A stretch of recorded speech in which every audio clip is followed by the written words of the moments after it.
Hey guys, welcome back to another video. Today is officially day 1 of my attempt of keeping an isopod. He is still alive. As you can see, he's moving quite a lot in the container, which is a good thing because it shows that it have everything it needs. It also means that my approach works and moisture is something that is crucial in keeping an isopod. I will give him some food later, probably some bananas since they are known to eat fruit and rotten fruit as well, from my research. I am going to show you the setup that I use. As you can see, the setup is under the drawer because they prefer living in dim environments, and my mom hates bugs, so I can't let her discover I'm keeping one in my room. There are little holes, both top and bottom, to allow it to obtain oxygen from air. Please make some holes for it to breathe if yours doesn't have any holes. The holes at the bottom also gives the moisture it needs to breathe, and you'll know that later. I used a little red container to keep the isopod. So here comes the most important part of keeping an isopod. As I mentioned before, moisture are crucial into keeping isopods because they will die from suffocation if the moisture is not enough. The reason behind it is because they're crustaceans, just like crabs and lobsters. Both crabs and lobsters can survive for a small period of time on land without moisture since their gills trap some of the water inside, allowing them to breathe. The gills of isopods pretty much work the same way, except the amount of moisture needed to keep an isopod alive is significantly less compared to keeping a pet crab, since isopods are smaller in size and their gills are more well adapted to survive on land. However, if the water trapped in the gills dry out, they'll die, just like crabs and lobsters. So you wonder how to get moisture and also how to make the moisture last so the isopod can breathe. It is surprisingly easy actually.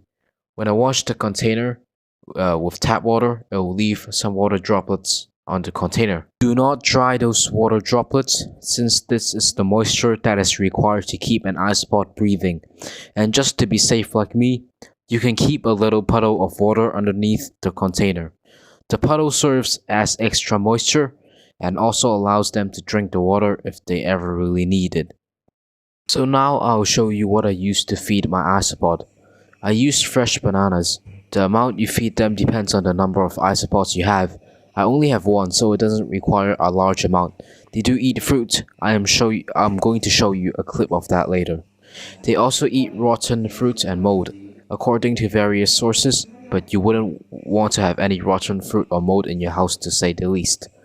They need water to breathe, but I'm not sure if they need to drink the water, so I think leaving a little puddle below the container, as I mentioned before, would be a good idea. Now here comes the clip of isopods eating bananas.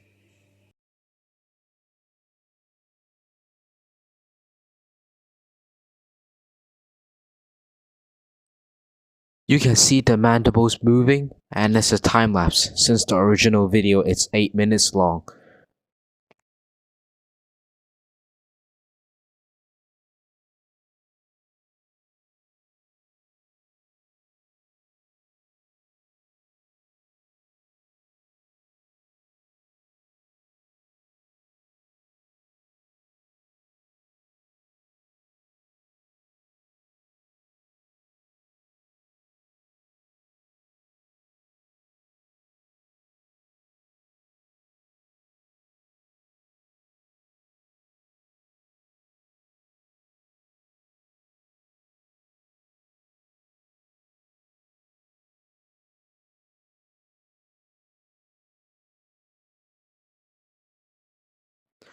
I'm going to show you guys how to clean the containers. I have 2 containers, and I switched the isopod between the containers for a short period of time. I then redo the setup I mentioned above, wash it with tap water and leave the droplets behind. I leave a puddle of water for the isopod just to be safe. And also I dumped the remaining food from yesterday, which is the piece of banana I gave it, uh, just to make sure it doesn't rot and go just to go bad. I then put the isopod back into the original container and it's good to go. See you tomorrow for part 2.